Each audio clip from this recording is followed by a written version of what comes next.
الحمد لله الحمد لله نحمده ونستعينه ونستغفره ونؤمن به ونتوكل عليه ونعوذ بالله من شرور أنفسنا ومن سيئات أعمالنا من يهده الله فلا مضل له ومن يضلله فلا هادي له ونشهد أن لا إله إلا الله وحده لا شريك له ونشهد أن محمدًا عبده ورسوله أما بعد فإن خير الحديث كتاب الله وخير الهدي هدي محمد صلى الله عليه وسلم وشر الأمور محدثاتها وكل محدثة بدعة وكل بدعة ضلالة وكل ضلالة في النار الذي أرسله بالحق بشيرا ونذيرا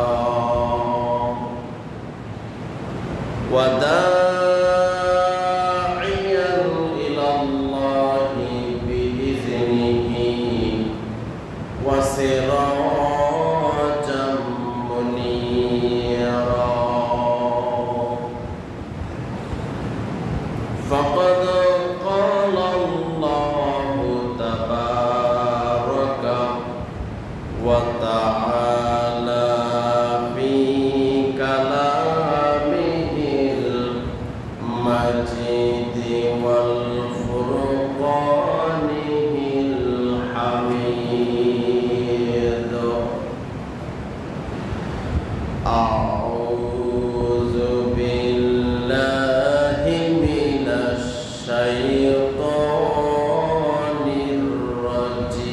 الرجيم بسم الله الرحمن الرحيم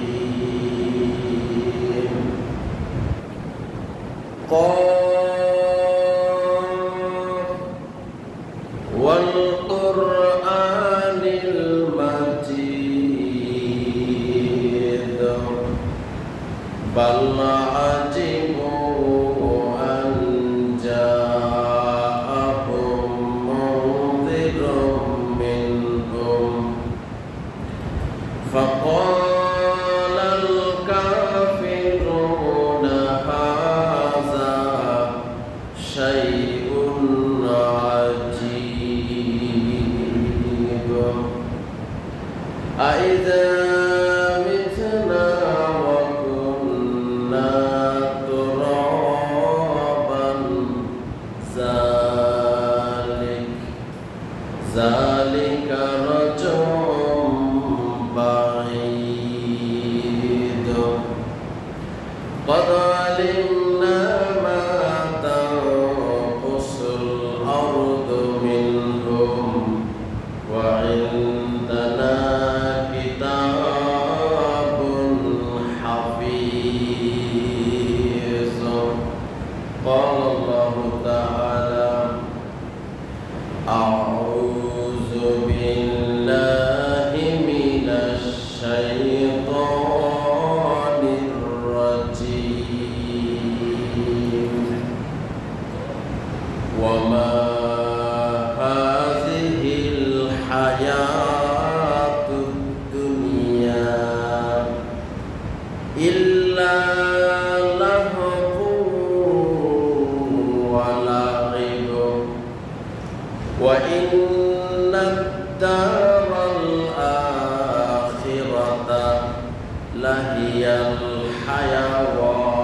ওয়াল্লাহি মাদ-দুনিয়া feel আখিরাহ ইল্লা মিসলু মা ইয়াজআলু ইসবা'াহু feel yummy ফালয়ানজুর বিমা ইয়ারজি'ু আও ক্বামা আলাইহিস সালাতু ওয়াসসালাম।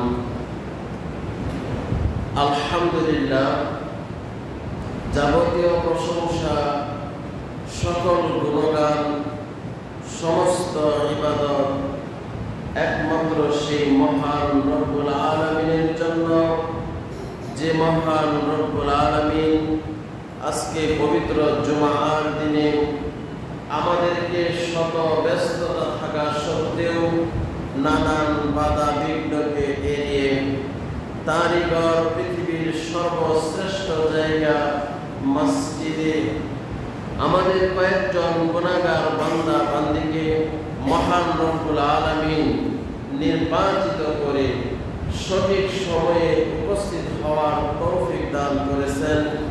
এই জন্য আমরা সকলেই মন খুলে প্রাণ খুলে মহান রব্বুল আলামিনের সেজদায় শুকর জানাই, সকলে বলি আলহামদুলিল্লাহ। আর সেজদায় শুকর সেই মহান রব্বুল আলামিনের জন্য, যার কোনো লয় নেই, কোনো ক্ষয় নেই, যিনি অমর, অক্ষয়, চিরস্থায়ী, চিরঞ্জীব, সেই মহান আল্লাহ। আমরা সাক্ষ্য দিচ্ছি আল্লাহ ছাড়া আমাদের দ্বিতীয় কোনো ইলাহ নেই, মাবুদ নেই, উপাসনা নেই। যে মহান রব্বুল আলামিন আমাদের রিজিক দাতা, আমাদের হায়াত দাতা, আমাদের মওত দাতা, যার হাতে সমস্ত ক্ষমতা, যিনি যখন যা ইচ্ছা করেন তাই করতে পারেন, সেই মহান আল্লাহ।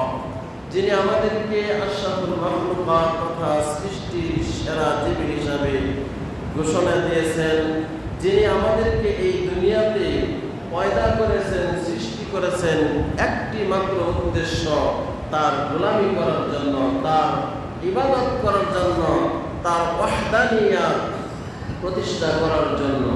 সেই মহান রব্বুল আলামিনের সেজদায় শুকর আমরা আবার বলি আলহামদুলিল্লাহ।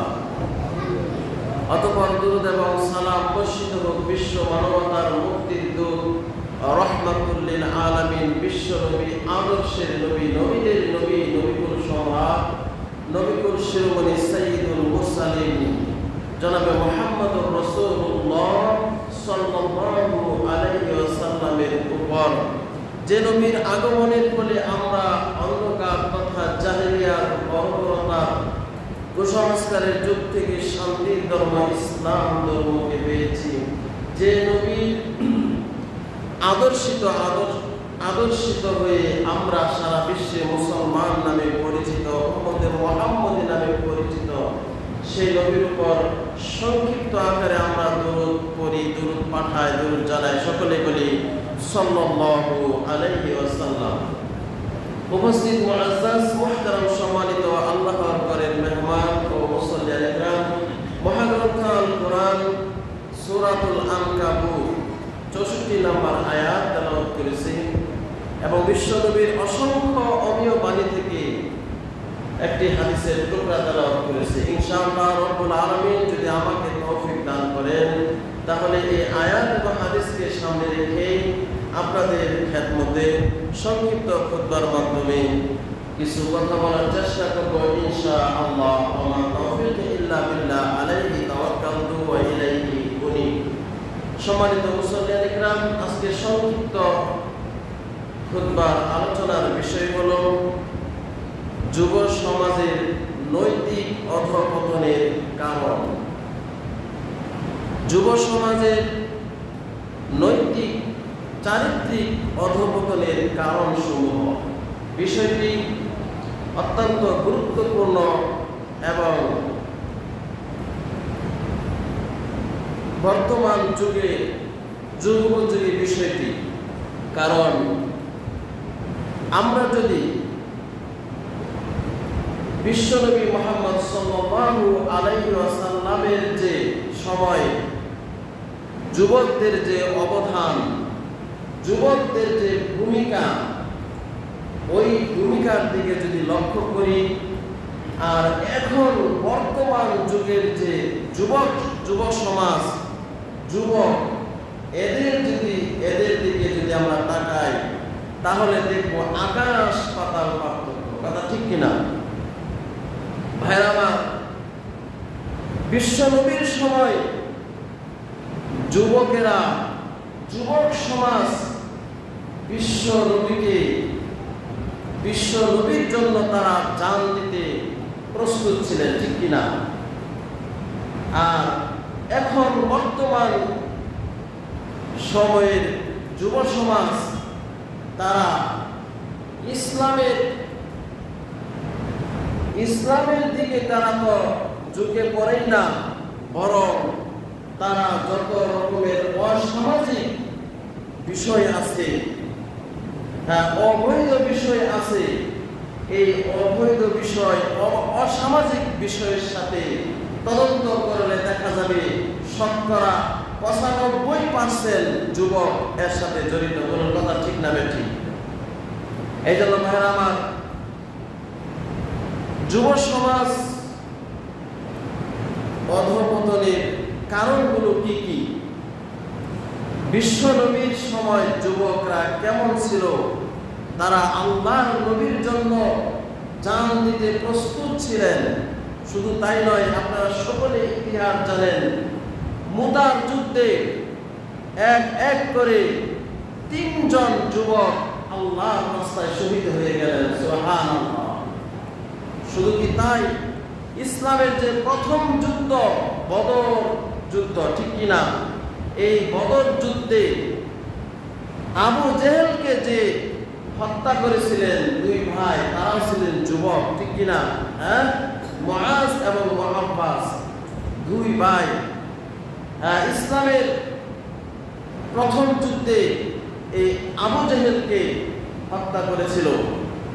এরকম ভাবে যদি আমরা ইতিহাস দেখি তাহলে দেখি যে বিশ্ব নবীকে বিভিন্ন ভাবে কি করেছেন? যুব সমাজ সাহায্য করেছেন, সহযোগিতা করেছেন। এমনকি ইতিহাস প্রমাণ করে যে ইসলামের অধিকাংশ কাজ যুবকদের দ্বারা কি হয়েছে? প্রতিষ্ঠিত হয়েছে। যুবকরাই পারে সবকিছু করার জন্য, ঠিক কিনা? যুবকরাই দুনিয়া থেকে, দেশ থেকে অন্যায়, রাহাজানি, খুন খারাপি যুবকরাই কি করতে পারে? দূর করতে পারে, ঠিক কিনা? আবার যুবকরাই এর মধ্যে জর্জরিত হয়ে থাকতে পারে। ভাইরা আমার, তার একটা জ্বলন্ত প্রমাণ হলো যে আমাদের এই দেশের সরকার বাহাদুরকে 1 ঘন্টা সময় না, মাত্র অনেক ঘন্টা সময় আলটিমেটাম দিয়েছিলেন তাকে যে এই দেশ থেকে আপনাকে চলে যেতে হবে, বাধ্য হয়েছে, ঠিক কিনা? যুব সমাজ যদি ইচ্ছা করে তাহলে সে ইসলামের অনেক কিছুই করতে পারে, কিন্তু যুব সমাজ আজকে সেটা বাদ দিয়ে তারা লাইন ক্রস করেছে। তারা অন্যায় এবং জেনা, যত সমস্ত খারাপ কাজের মধ্যে আজকে যুব সমাজ হাবুডুবু খাচ্ছে। জুড়ে বলার কথা ঠিক না বেঠিক? এই জন্য ভাইয়ের আমার, এগুলো থেকে যুব সমাজকে ফিরাতে হলে আমাদের কিছু পদক্ষেপ গ্রহণ করতে হবে এবং সেই নলেজগুলো তাদের ভিতরে দিতে হবে। আর ওই নলেজগুলো, ওই পয়েন্টগুলো, ওই পদক্ষেপগুলো তাদের ভিতরে নাই বিদায়, যুবকদের ভিতরে নাই বিদায় আজকে তারা ভালো কাজ ছেড়ে দিয়ে মন্দ কাজের দিকে ঝুঁকে পড়ছে, হাবুডুবু খাচ্ছে। এমনকি দেখা যায় ভাইরা আমার, স্কুল কলেজে বাবা মার কাছ থেকে, বাড়ি থেকে সুন্দর করে স্কুল ড্রেস, কলেজ ড্রেস সুন্দরভাবে পরে স্কুল কলেজে না গিয়ে ওই প্রেমিকার সাথে ওই স্কুলে কলেজে যতটুকু সময় থাকতে হতো ওই অতটুকু সময় প্রেমিকার সাথে কাটায়। এরকম অসংখ্য প্রমাণ আমাদের কাছে রয়েছে। ভাইরা আমার, শুধু তাই নয়, যুবক আজকে মা বাবার কাছ থেকে, গার্জেনের কাছ থেকে পরীক্ষার জন্য বলছে যে স্কুল কলেজে এই ফিস দিতে হবে, ওই ফিস দিতে হবে, এরকমভাবে বিভিন্ন অজুহাত দেখিয়ে প্রাইভেটের বেতন দিতে হবে, এরকমভাবে অজুহাত দেখিয়ে টাকা নিয়ে সেই টাকা দিয়ে সে ইয়াবা, ফেন্সিলিন এবং বিড়ি, সিগারেট, তামাক, জর্দা, গাঁজা এগুলো রাস্তায় বসে বসে খায়, ওপেনলি খায়। আছে না নাই? অসংখ্য প্রমাণ রয়েছে ভাইরা আমার। এগুলোর অনেক কারণ রয়েছে, অনেক পয়েন্ট রয়েছে। তার মধ্যে 1 নাম্বার পয়েন্ট আকারে আমরা বলতে পারি যে যুব সমাজ আজকে, যুবকেরা বিশ্বনবীর আমলে সময় যেরকম যুবকেরা ইসলামের বিধিবিধানগুলো পালন করেছে, আজকে তারা পালন করে নাই। তার মধ্যে 1 নাম্বার আমরা বলতে পারি যুবকেরা কি করেছিল? নামাজ প্রতিষ্ঠা করেছিল। আজকে আমাদের যুবকদের মাঝে, যুব সমাজের মধ্যে সালাত নাই, নামাজ নাই। এই জন্য তারা আজকে অন্যায় কাজে হাবুডুবু খাচ্ছে। বলার কথা ঠিক না বেটি? কারণ আল্লাহ পাক বলছেন ইন্নাস সালাতা তানহা আনিল ফাহশাই ওয়াল মুনকার। আল্লাহ পাক বলেন নিশ্চয়ই সালাত, নিশ্চয়ই নামাজ সমস্ত অশ্লীল, বেহায়াপনা, খারাপ কাজ থেকে বিরত রাখে। নিশ্চয়ই সালাত, নামাজ সমস্ত অশ্লীল, বেহায়াপনা, খারাপ কাজ থেকে বিরত রাখে। এখন আজকে দেখেন আমার এই সমাজে কই আর ওই সমাজে কই, যে সমাজে কই না কেন, দেখেন আজান হওয়ার পরে কয়জন যুবক জামাতের সাথে নামাজ পড়ে না। অথচ আল্লাহর নবী বলেন সাবাতুন ইউযিল্লুহুমুল্লাহু ফি যিল্লিহি ইয়াওমা লা যিল্লা ইল্লা যিল্লুহু আল ইমামুল আদিল ওয়া শাবুন নাশাআ ফি ইবাদাতিল্লাহ। বিশ্বনবী বলেন 7 শ্রেণীর লোক কাল কিয়ামতের মাঠে যখন কোনো ছায়া থাকবে না, 7 শ্রেণীর লোক কাল কিয়ামতের মাঠে যখন কোনো ছায়া থাকবে না, একমাত্র আল্লাহর বিশেষ ছায়া ব্যতীত ওই ছায়ার নিচে 7 শ্রেণীর লোক ছায়া পাবে। তার মধ্যে 2 নাম্বার যে শ্রেণীর লোকটা স্থান পেয়েছে ওই যুবক যে যুবক তার যৌবনকাল ইবাদতে কাটিয়েছে। কিয়ামতের মাঠ, হাদিসের মধ্যে আসছে সূর্যটা অনেক নিকটবর্তী হয়ে যাবে, একেবারে অনেক কাছে চলে আসবে। এই যে আমরা সূর্য দেখতেছি, এটা অনেক অনেক দূরে। এই সূর্য হাদিসের মধ্যে আসছে একেবারে অনেক নিকটবর্তী হবে। নিকটবর্তী হলে রোদের তাপে মানুষের পাপ অনুযায়ী যে যতটুকু পাপ করেছে, এই পাপ অনুযায়ী তারা ওই পাপের মধ্যে হাবুডুবু খাইতে থাকবে। আল্লাহর নবী বলেন কারো পাপের সেই গাম হবে হাঁটু পর্যন্ত, কারো কবর পর্যন্ত, কারো বুক পর্যন্ত, কারো থুতনি পর্যন্ত। এরকম ঘামের মধ্যে তারা হাবুডুবু খেতে থাকবে। রোদের তাপে তাদের মাথার মগজগুলো গলে পড়বে। আল্লাহু আকবার। এই যে দেখেন সূর্য কত হাজার কিলোমিটার দূরে আছে, এই রোদে আমাদের সিদ্ধ ধানগুলো এক রোদে তাওয়ায় যায়, 2 রোদ দিলে চাল কটকটা হয়ে যায়, ঠিক কিনা? আর এই সূর্য যখন একেবারে অনেক কাছে চলে আসবে, মাথার মগজ গলে গলে পড়তে থাকবে। এই মুহূর্তে ভাইরা আমার কোনো ছায়া থাকবে না। আল্লাহ নবী বলেছেন 7 শ্রেণীর লোককে আল্লাহ পাক সেই দিন বিশেষ ছায়ায় 7 প্রকার লোককে স্থান দেবেন। তার মধ্যে 2 নাম্বার যে স্থান পেয়েছে সেটা হলো ওই যুবক যে যুবক ওই যুব সমাজ যে যুবক তার যৌবনকালকে আল্লাহর ইবাদতে কাটিয়েছে। ভাইরা আমার, এই জন্য যৌবনকাল কিভাবে ব্যয় করতেছি এটারও আল্লাহ হিসাব নেবেন, কোন পদে ব্যয় করতেছে এটার হিসাব নেবেন।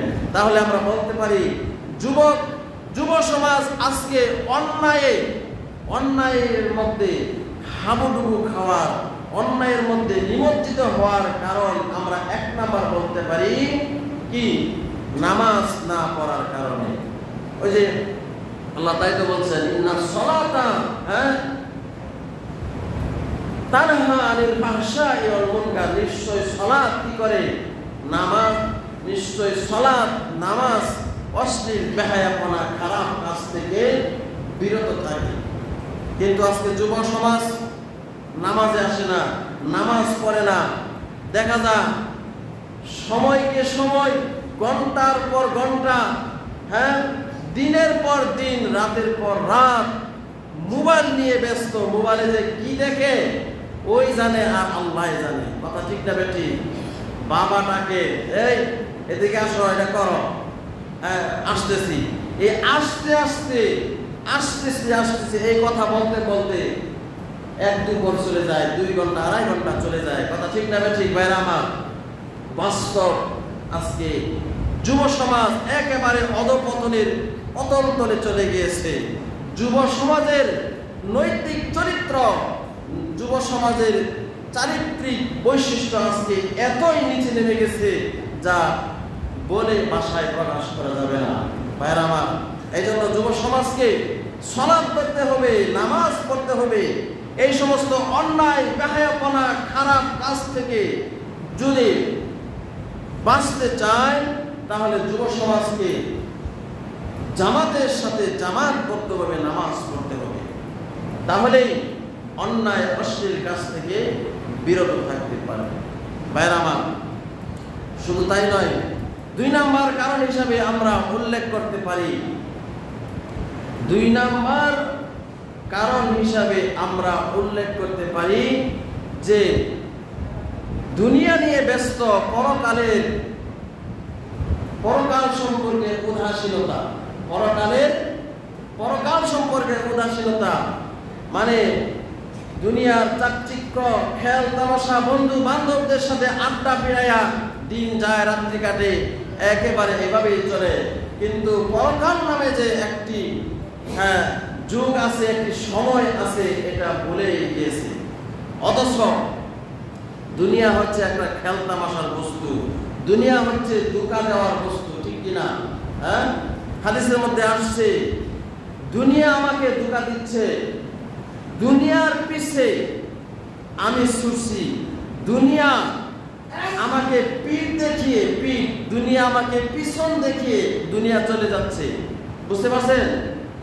আর আখেরাত, পরকাল আমাকে তার সামন দিক থেকে দাওয়া করছে।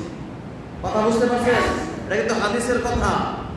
দুনিয়া, এই যে আমরা যে দুনিয়াতে আছি, এই দুনিয়ার পিছে আমি পড়ে আছি, দুনিয়াকে আমি ধরার জন্য আপ্রাণ চেষ্টা করি। অথচ দুনিয়া কিন্তু আমার দিকে ফিরে চায় না। দুনিয়া আমার দিকে ফিরে চায়, বলেন? দুনিয়া আমাকে পিছন দেখায়া, দুনিয়া কখনোই আমাকে এই পিছন আমার দিকে তাকায় না। দুনিয়া তার মতোই চলতেছে। আমরা দুনিয়া শুধু পিঠ দেখি, সামন দিক আর দেখতে পারি না। কথা বুঝতে পারছেন? আর পরকাল আমাকে তার সামন দিক থেকে ধাওয়া করছে। কত কিলোমিটার বেগে দুনিয়া, পরকাল আমার দিকে এগিয়ে আসছে, আমি এটা বলতে পারছি না, হাদিসেও বলতে পারছি না। কত কিলোমিটার বেগে পরকাল আমাকে ধাওয়া করার জন্য, আমাকে ধরার জন্য আমার কাছে আসতেছে, এটা বলা অসম্ভব। আর দুনিয়া আমার থেকে কত হাজার কিলোমিটার বেগে চলে যাচ্ছে, আমাকে ছাড়ার চেষ্টা করছে, সেটা বলা অসম্ভব। কথাটা কি বুঝতে পারছেন? ভাইরা আমার, গুরুত্বপূর্ণ কথা। দুনিয়ার দিকে আমি ঝুঁকে পড়ছি, কিন্তু দুনিয়া আমার দিকে একটু তাকায় না, মুখ ফিরে তাকাই না। আর পরকাল আমাকে ধরার জন্য ধাওয়া করতেছে, কত হাজার বেগে যে আসতেছে একমাত্র আল্লাহ পাক ভালো জানেন। এই জন্য ভাইয়ের আমার, যেটা বলছিলাম যে যুব সমাজ আজকে পরকালকে ভুলে গেছে, অথচ যে পরকাল হবে আমার আপনার জন্য চিরস্থায়ী, ঠিক কিনা? হ্যাঁ, পরকাল হবে আমার জন্য আপনার জন্য কি চিরস্থায়ী, অথচ এই চিরস্থায়ী জীবনকে আমরা ভুলে গিয়ে ক্ষণস্থায়ী জীবনের পিছনে পড়ে দৌড়াচ্ছি। আল্লাহ পাক বলেন, বাল তুসিরুনাল হায়াতাদ দুনিয়া ওয়াল আখিরাতু খায়রুন ওয়া আবকা। তোমরা দুনিয়াকে প্রাধান্য দিচ্ছ, অথচ পরকালের তুলনায় দুনিয়া একেবারে নগণ্য। পরকাল হচ্ছে চিরস্থায়ী আর দুনিয়া হচ্ছে ক্ষণস্থায়ী। ভাইরা আমার, এই জন্য এই বিষয়টাও যুব সমাজকে অবহিত করতে হবে এবং তাদেরকে পরমুখী করতে হবে, অর্থাৎ পরলৌকিক জীবন সম্পর্কে, পরলৌকিক বিষয় সম্পর্কে তাদের ধারণা নিতে হবে। যদি তাদের ভিতরে ধারণা না থাকে তাহলে তারা এই দুনিয়ার খেল তামাশাই করবে আর তাদের পরকালের কথা মনে পড়বে না। ভাইরা আমার, আশারে মুবাশশারা আমরা সকলে জানি, ঠিক না? 10 জন সাহাবী, 10 জন যুবককে আল্লাহ পাক দুনিয়াতে থাকা অবস্থায় তাদেরকে কি দিয়েছেন বলেন? জান্নাতে সার্টিফিকেট দিয়েছেন, তারাও যুবক। আর আজকে আমাদের বর্তমান চলমান অবস্থায় যে যুবক, তারাও যুবক।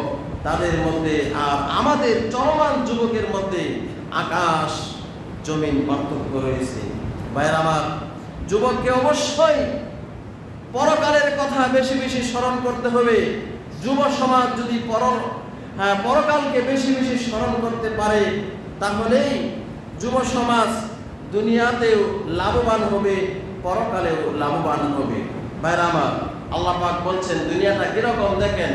আল্লাহ পাক বলছেন, ওমা হাযিহিল হায়াতুদ দুনিয়া ইল্লা লাহবু ওয়া লাইব। হ্যাঁ, ওমা হাযিহিল হায়াতুদ দুনিয়া ইল্লা লাহবু ওয়া লাইব। দুনিয়াটা হচ্ছে খেল তামাশার ঘর, রঙ্গমঞ্চের ঘর। কথা বুঝতে পারছেন? হ্যাঁ, দুনিয়াটা হচ্ছে রঙ্গমঞ্চের ঘর, খেল তামাশার ঘর। ওয়ালাদ-দারুল আখিরাতা লাহিয়াল হায়াওয়ান। প্রকৃতপক্ষে পরকালের জীবনই হচ্ছে আসল জীবন। প্রকৃতপক্ষে পরকালের জীবনই হচ্ছে মৃত্যুর পরের যে জীবন, এটাই হচ্ছে কি আসল জীবন। লাউ কানু ইয়ালামুন। মানুষ যদি জানতো তাহলে দুনিয়ার পিছে পড়তো না, দুনিয়া নিয়ে দৌড়াতো না, দুনিয়ার পিছে দৌড়াতো না। শুধু কি তাই, আল্লাহ পাক অন্য আয়াতের মধ্যে বলছেন,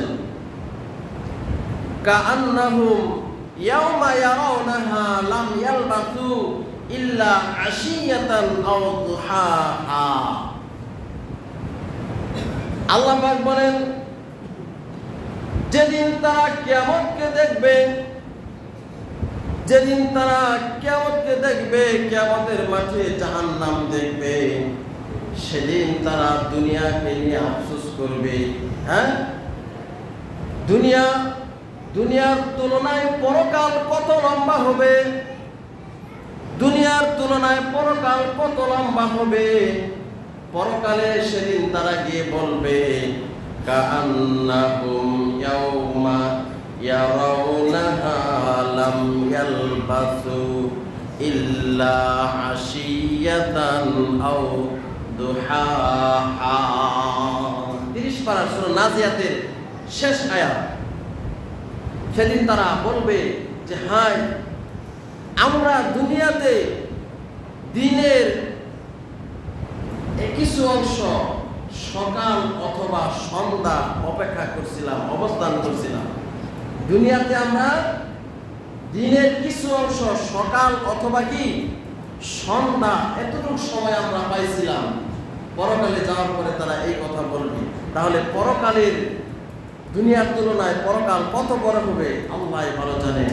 তবে হাদিসের মধ্যে ইঙ্গিত যারা পাওয়া যায়, আল্লাহর নবী বলেন এই আয়াতের ব্যাখ্যায়, আল্লাহর নবী বলেন আল্লাহি মাদ-দুনিয়া ফিল আখিরাহ ইল্লা মিসলু মা ইয়াজআলু ইসবাহু ফিল ইয়াম্মি ফালয়ানজুর বিমা ইয়ারজিউ।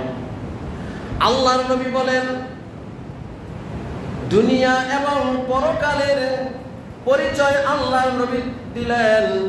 দুনিয়া এবং পরকালের পরিচয় আল্লাহর নবী তুলে ধরলেন। আল্লাহর নবী বললেন দুনিয়াটা হলো এরকম যে কেউ যদি আটলান্টিক মহাসাগরের মাঝখানে আঙ্গুল ডুবিয়ে দেয়, আঙ্গুলের মাথায় যে পানি উঠবে এই পানি পরিমাণ বয়স হলো দুনিয়ার। আর ওই মহাসাগরে যত পানি রয়েছে এই পানি সম পরিমাণ বয়স হলো পরকালে। আল্লাহু আকবার। চিন্তা করছেন আটলান্টিক মহাসাগরে আঙ্গুলের মাথায় ডুবাই দিলে কয় ফোঁটা পানি উঠবে? সর্বোচ্চ 2 ফোঁটা উঠবে। 2 ফোঁটা 2 ফোঁটাও ওঠার সম্ভাবনা নাই। 1 ফোঁটা পড়লে আরেক ফোঁটা পড়া খুব দায়, ঠিক কিনা? কিন্তু বাকি যে পানি আটলান্টিক মহাসাগরে রয়েছে এই সমপরিমাণ বয়স হলো পরকালে। আর ওই যে আপনার আঙ্গুলের মাথায় যে পানি উঠছে এই পানি সমপরিমাণ বয়স হলো কার? এই যে আমরা দুনিয়াতে চলাফেরা করছি এই দুনিয়া। এই জন্য যুবককে, যুব সমাজকে কি করতে হবে? পরকালীন মুখী হতে হবে, পরকালের কথা স্মরণ করতে হবে। পরকালকে যুব সমাজ আজকে পরকালকে স্মরণ করে না বিধায় আজকে তারা অন্যায়, জেনা, বিভিন্ন রকমের খারাপ কাজে হাবুডুবু খাচ্ছে। জোরে বলার কথা ঠিক না বেঠিক? এই জন্য যুবককে এই সমস্ত কাজ থেকে বেরিয়ে আসতে হবে, যুব সমাজকে এই কাজগুলো থেকে বেরিয়ে আসতে হবে। ভাইরা আমার, 3 নাম্বার কারণ হিসাবে আমরা যুব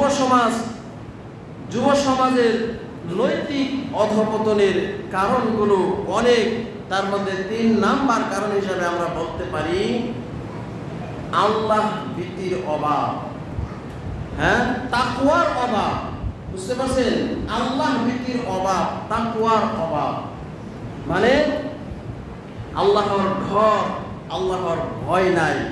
এই জন্য যুব সমাজ আজকে অন্যায় কাজে হাবুডুবু খাচ্ছে। অন্যায় কাজ করার পরেও যুবকের কোনো একটু কি হয় না, চিন্তা হয় না, মনটা একটু নরম হয় না। অন্যায় কাজ করে যাচ্ছে তো যাচ্ছেই, দিনের পর রাতের পর অন্যায় কাজ করেই যাচ্ছে। অথচ সাহাবীদের দ্বারা বিশ্ব নবীর সময়ে যে যুবকরা ছিল এদের দ্বারা তো অন্যায় কাজ হতো না। যদিও কোনো সময় বাই চান্স হয়ে যেত তারা সাথে সাথে কি করতেন? তাওবা ইস্তিগফার করতেন, এমনকি বিশ্ব নবীর কাছে এসে সেই বিষয়গুলো খুলে বলতেন এবং বিশ্ব নবী সেটার ফয়সালা দেওয়ার চেষ্টা করতেন। ভাইরা আমার, আল্লাহর ভয় নাই দেখে, আল্লাহর ভয় আমাদের ভিতরে নাই বিদায়, আমাদের যুব সমাজের ভিতরে নাই বিদায় আজকে আমরা অন্যায় কাজে জর্জরিত, পাপের কাজে জর্জরিত। যুব সমাজকে আল্লাহ ভীতি হতে হবে, তাকওয়াবান হতে হবে, তাহলে যুব সমাজ অন্যায় কাজ থেকে বিরত থেকে ইসলামের যে ভালো কাজ সেগুলো করতে পারবে। ভাইরা আমার, এই প্রসঙ্গে একটা হাদিস আপনারা সকলেই জানেন, সংক্ষিপ্ত আকারে বলছি। মাইজ ইবনু মালিক, নাম শুনছেন না? মাইজ ইবনু মালিক, এই সাহাবী, এই যুবক এসে আল্লাহর নবীকে বলছেন, হে আল্লাহর নবী, তাহিরনি, আমাকে পবিত্র করুন, আমাকে পবিত্র করুন।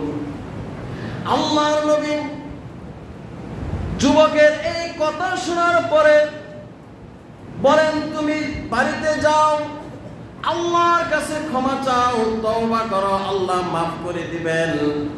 এই কথা শোনার পরে, নবীর এই মুখ দিয়ে এই কথা শোনার পরে যুবক যাইতেছিলেন, কিছুক্ষণ গিয়ে তার মনে জাগ দিয়েছে, আমি অন্যায় কাজ করে ফেলেছি।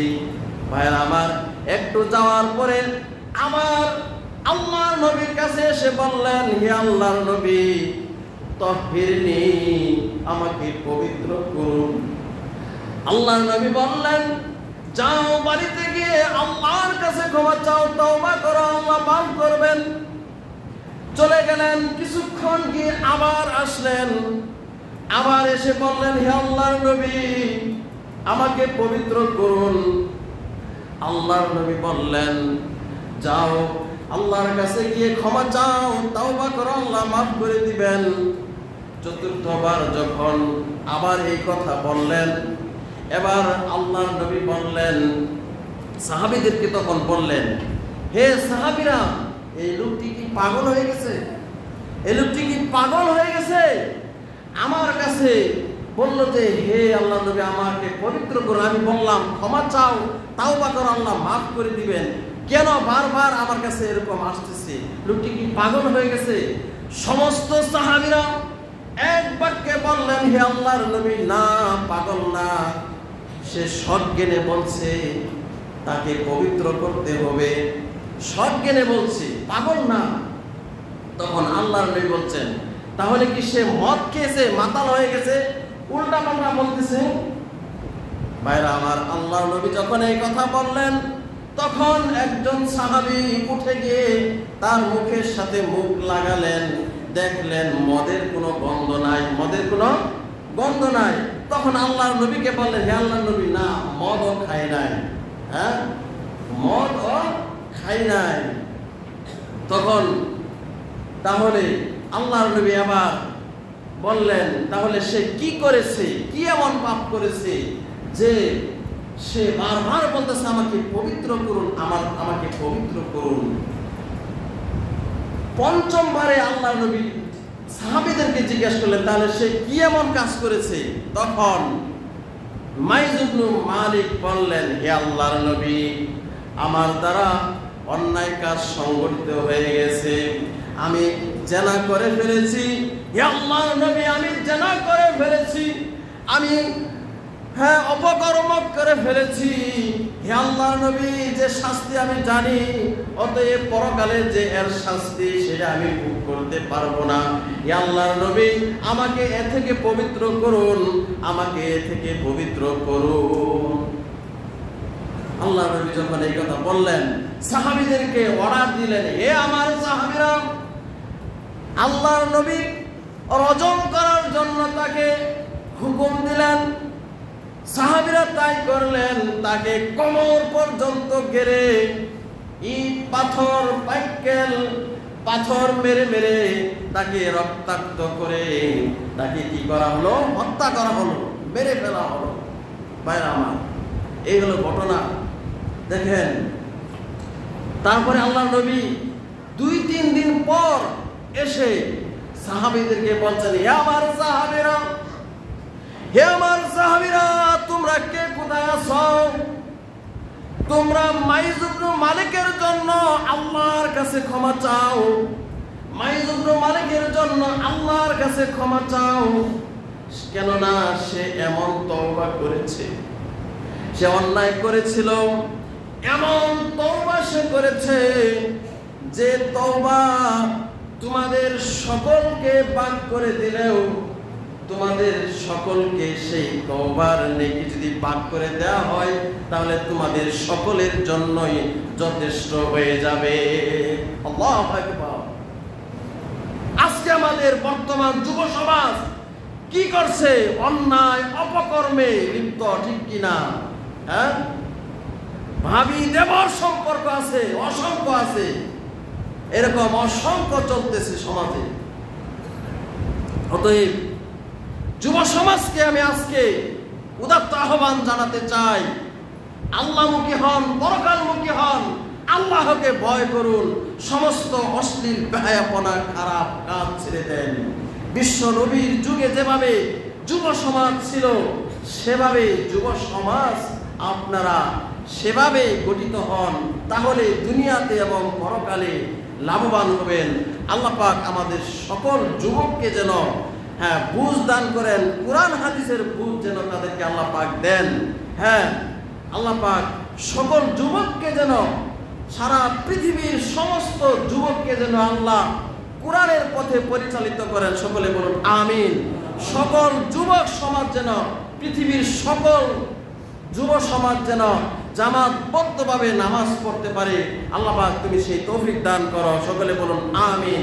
আমরা যারা গার্জেন রয়েছি তারাও আমরা একটু যুব সমাজের দিকে লক্ষ্য রাখবো, যে কে কখন কি করে, এগুলো আমরা একটু সচেষ্ট রাখবো, ইনশাআল্লাহ খেয়াল করার চেষ্টা করব। আল্লাহ পাক আমাদের সকলকেই কোরআন এবং হাদিসের অনুযায়ী আমল করার তৌফিক দান করুন। সকলে বলুন আমিন। বারাকাল্লাহু লানা ফিল কুরআনিল আযীম ওয়া নাফা'না ওয়া ইয়্যাকুম বিল আয়াতি ওয়াজ যিকরিল হাকীম।